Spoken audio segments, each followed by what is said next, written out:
Andito na naman tayo sa nagbabagang showbiz balita. Panoorin natin ang video kung saan ay pinakilala na ang cast ng adaptation ng K-drama ng Okay, It's Not to Be Okay, PH, kung saan ay sina Ann Cortez, Joshua Garcia at Carlo Aquino ang gaganap sa nasabing adaptation at ipinakilala nga na sila sa publiko. Panoorin natin ang video nila.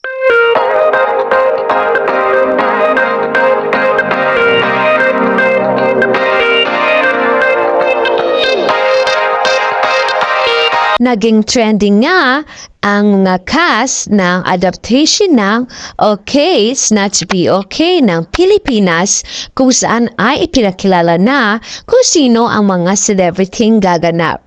Ito ay sina Ann Cortez, Joshua Garcia at Carlo Aquino. Kung saan ay naging sikat ang K-drama na ito lalo na dito sa Pilipinas. At masaya-masaya nga na ipinakilala ng mga publiko ang nasabing cast.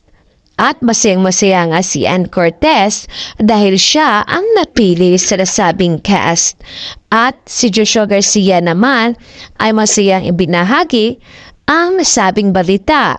At magsisimula na nga sila na magkaroon ng shooting at training.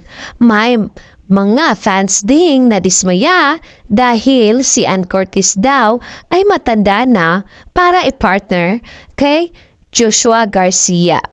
Panoorin natin ang kabuuan na sabing video sa pagpakilala ng mga cast ng It's Okay, It's Not to Be Okay at huwag kalimutang maglagay ng komento dito.